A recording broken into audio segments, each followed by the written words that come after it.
Brasileirão 2024 começou e a primeira rodada já deixou em xeque alguns árbitros por conta de suas decisões com e sem VAR.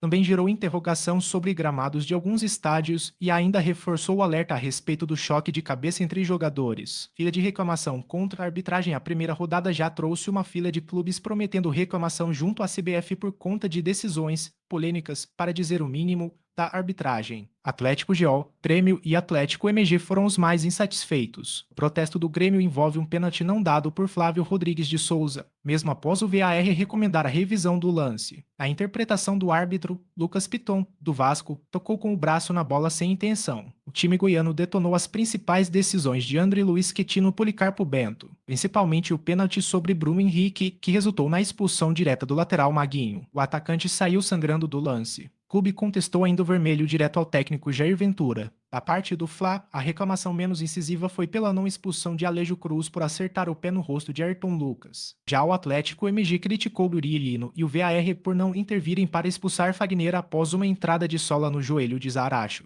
Wilson Seneme, presidente da comissão de arbitragem, vai ter trabalho. Arretada no gramado, as pancadas do funcionário do Atlético GO evidenciaram o quão ruim estava o gramado do Serra Dourada. Essa cena em questão, a tentativa foi reduzir o morrinho que se formou próximo ao sistema de irrigação. O campo, como um todo, estava irregular e cheio de areia. O gramado do Barradão, em Salvador, também sofreu críticas do técnico Abel Ferreira após a vitória do atual campeão Palmeiras, por 1-0. Gramado duro, difícil, alto. Prefiro sintético, sinceramente. O gramado do Heriberto Ussi também estava sofrível, mas com um agravante, a chuva durante o empate por 1-1 entre Criciúma e Juventude. Os 3 gramados citados são de estádios cujos times subiram agora da Série B. Tite defende técnico adversário expulso. Até a página 2, Tite protagonizou uma cena que talvez tenha sido inédita no futebol. Um técnico protestou contra a expulsão de um treinador adversário. Adenor ficou tenso com a decisão da arbitragem que mandou Jair Ventura para o chuveiro logo no início do Atlético GO x Flamengo. Mas essa defesa, depois, veio com ponderações. Eu falei que o árbitro tem que ter um pouco mais de sensibilidade de administrar algumas situações. Porém, eu também tenho que falar a verdade, que o árbitro falou que ele foi ofendido e aí é justificado. Se fosse só por um momento de reclamação, eu poderia externar para ter um pouco mais de calma e conduzir.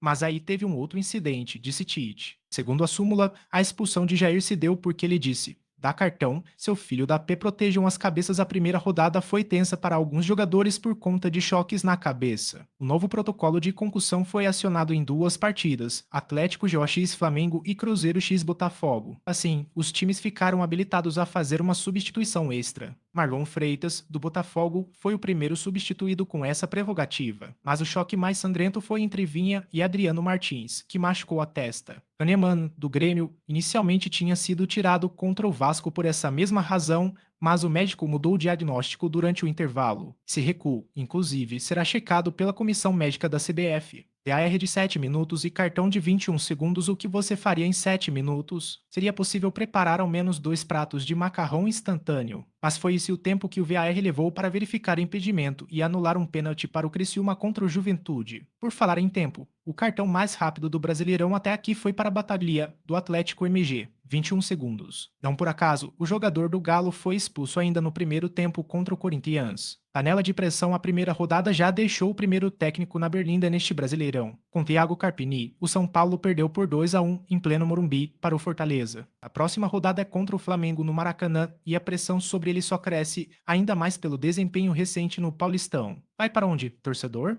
Um torcedor do Cruzeiro saiu tão desorientado com a vitória de virada sobre o Botafogo que o caminho e enfiou o carro numa escadaria do Mineiro e se voltou no lugar errado. Mas no lugar certo, o Cruzeiro fez outros 3. Golaço da rodada com